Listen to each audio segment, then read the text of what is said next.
Now, from matters dot, the Kenya Kwanza government has of late bashed the opposition for criticizing them. Now, with the opposition, through the minority leader promising not to relent. Now, the question is, when they took power, they wanted to be kept in check.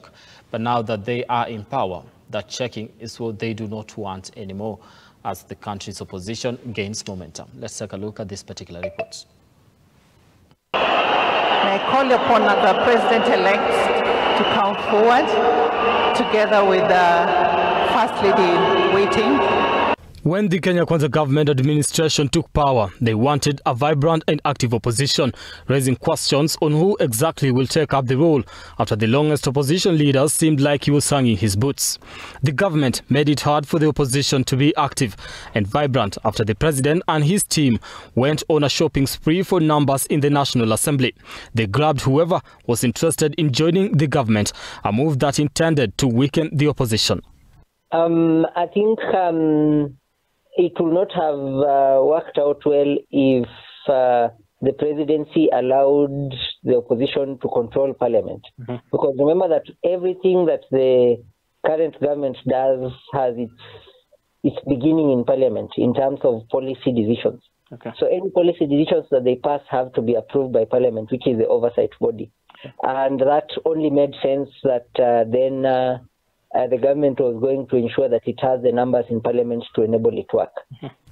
Since the August elections, Raila Odinga went silent, with people who were supporting him calling on him to remain silent. Still, Odinga, being a master of opposition politics, came from holiday eager and hungry to keep the government of the day in check. Hello? Hello?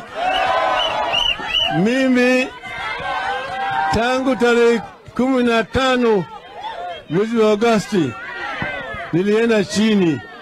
Assisted by the co-principals Kalonzo Musyoka and Martha Karua, Odinga seemed to be keeping the Kenya Kwanza on its toes on different issues, putting emphasis on the promises they have not delivered on.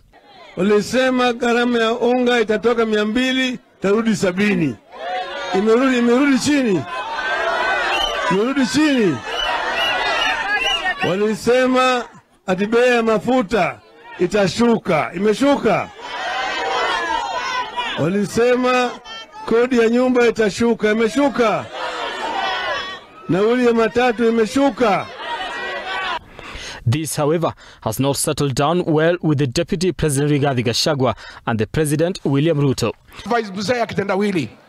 If we need advice, we know where to get advice, but not from you. The Kenya Kwanza government asked for an opposition that to some extent they don't want to have them kept in check.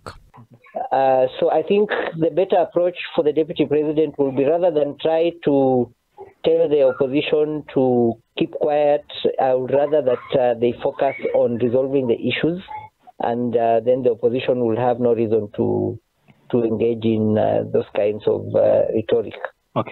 The Constitution, however, does not have an opposition office. This then leaves the mandate of keeping the government in check to the parliament. However, this is hard with the government, which has a majority in the August House. A strong opposition keeps any government on its toes and ensures it delivers on the promises. But is the opposition in Kenya too hard on the government? I think it will. I would prefer an opposition that goes head on with government rather than a government that is not checked by the opposition. Because the reason for that, at the end of the day, it's only you and me, the normal Kenyans, who suffer most when the government and the opposition are perhaps sleeping in one bed. For lack of a better word, but I think it is good that the current government gets that kind of check, those kinds of checks from the opposition. It only makes it better for.